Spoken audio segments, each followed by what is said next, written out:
Hi everyone! So ito yung view namin dito sa room in Korea. Ayan guys. Mapupush naman daw tong window kasi nga guys, mahirap siya, yung matigas. And then, ano siya, malamig sa labas. Alam niyo yun, yung lamig daw is normal pa sa kanila to. Habang nag-aayos ako, magkukwenta ako sa inyo guys kasi maraming curious. May nag-message sa akin. Ano daw ba yung weather dito? Siyempre, pag ano, di ba, nanonood kayo ng K-drama, ano ba yung, mga nako-curious kayo sa mga culture nila, weather, ganun. So, ikukwenta ko sa inyo guys yung weather nila dito. Bali, para kang nasa refrigerator, tapos, para sa atin, sobrang lamig na to, mas malamig pa sa Baguio. Tapos sabi ng guide namin is, ito daw yung hindi pinakamalamig or this is the normal temperature para sa kanila. Kasi kung malamig talaga dito, sobra pa guys, hindi lang 2 patong yung gagawin namin. Baka daw maka 3 or 4 pa na patong. So ayun, yung damit. Pero nagpa-puffer pa rin kami guys. Lalo na sa gabi kasi sobrang lamig ang normal temperature nila. Para kang siguro kung sa refrigerator, yung number 3 ng refrigerator, ganun kalamig dito guys. So parang nanunuot talaga siya sa skin. So kailangan sa loob ng ganito may laman pa po ang another ano pa po siya damit, kumbaga.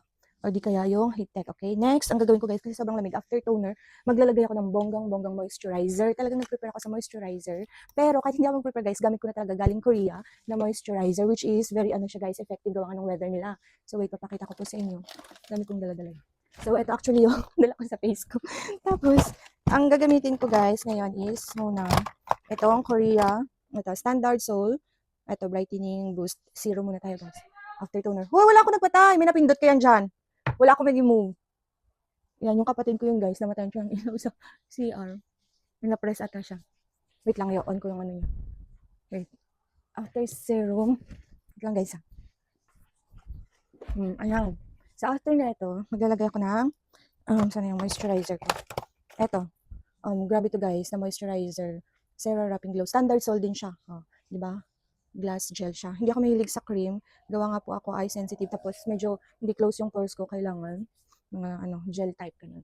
Tapos ito guys, yung moisturizer nila. Alam mo yun, pag gagamit ka dito ng skincare, talagang ma-absorb yung skin mo gawa ng sobrang lamig. Kaya palang gaganda ng skin nila. At saka hindi ma-pores yung mga Korean. Dahil talaga sa temperature nila. And yun ang hindi natin alam. Itong Korea is 70% mountain po siya. And yung ano lang talaga, yung parang city is yung sa Myeongdong guys. The rest, may mga mountain yung area. So kaya sobrang lamig dito.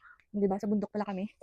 Sa atin, sa bundok. Pero yun, ang gaganda lang talaga, kaya magaganda talaga sa gawa ng weather po nila. Ayan, maganda pag medyo dami natin mag-moisturizer para hindi mag-dry ang skin. So, sabi ng iba, pag pupunta sila sa malalamig na lugar, nagkakaroon sila ng sensitivity or di kaya maraming pimples, gawa ng hindi sila sa allergy. Siguro mali lang yung product na nagamit nila. Ito naman guys, yung pimples ko dito sa side, galing na talaga itong Philippines, gawa ng meron niya akong menstruation. So, pero after nun ito, wala naman ang tumubong bago. O wala guys, dumagdag dahil sa weather ng Korea. So, ayun, napaka-effective nito kasi nga pangalan niya talaga is so gawa talaga siya dito para sa weather nila. Next, gagawa po ako ng, ito lang gagamitin ko today. Hindi ako nag-heavy makeup, lalo na sa tour. Gawa nga nung, hindi siya comfortable for me pag mag-heavy makeup po tayo. So, ito lang. Mag-base lang ako. Tapos, after base, parang magpa-foundation lang ng, guys, hindi masyadong makapal. Ayan. Kasi nga, whole day tour na naman kami. Bali, 3 days na whole day tour. Next, after the base, guys, ito ang sabi ko na ilalagay ko. Kasi long wear siya na foundation from Sales Lady. So, hiyang ako sa mga product ng Sales Lady kasi hindi siya sobrang sa skin, yung nagkaka-pimples, kumbaga. Ayan. Mag-Sales Lady lang tayo. Diba? Para parang maging Korean skin tayo. Hindi naman tayo, papantay tayo sa ganda nila. Charing. Ayan, guys. Ayan. So, after that, magsasalamin lang tayo. Yes, I only use my hand. Wala akong mga ginagamit na sponge talaga pag nagpa-foundation na mga liquid. Di ba dapat meron yan? Pero hindi na kailangan, guys, para ma-blend ko siya ng maayos. Ayan. Tapos, ang gagawin ko. Ang ganda ng view namin, no? Ayan, kita mo talaga yung Korea. And then, I will use, since may isa tayong pimples, galing Pilipinas. Pero parang nanunuyo na siya dito, ayun. Saka gawa ngayon guys ng menstruation ko. Pero dati, sensitive din yung skin ko sa mga weather na yan. Ayan, ang ganda. Natakpan natin siya. Ayun ko nga ako na. Dami pa nasasakan ko. Oo, pero hindi pa rin siya effective. Kaya magpalit tayo ng adapter, yung problema. Kasi naluluwag siya. And then, okay, ito din pala lalagyan natin ang lips natin ng moisturizer. Ayan, so ang nilalagay ko guys is, ito may cooling effect ko na sa lips. Okay, papasok din sa bag kasi ang dadalhin kong bag ngayon is, itong bag na to. So may secret bag. Actually, galing yan dito sa Korea guys. Okay, secret bag ang tawag niya. May pangalan. So, finish na ako guys. And ang susutin ko lang rin is magpa-puffer pa. Ayan. Kasi nga, Malamig. Yan. Diba? Kasalida? Hindi. Oh. Ganyan lang, guys. And then, ang aking sa baba is itong shoes na ito. And may medyas siya na headtech. Ito. Ano siya, parang foamy siya sa loob para hindi tayo mabilis na pasukan ng lamig, which is very effective siya.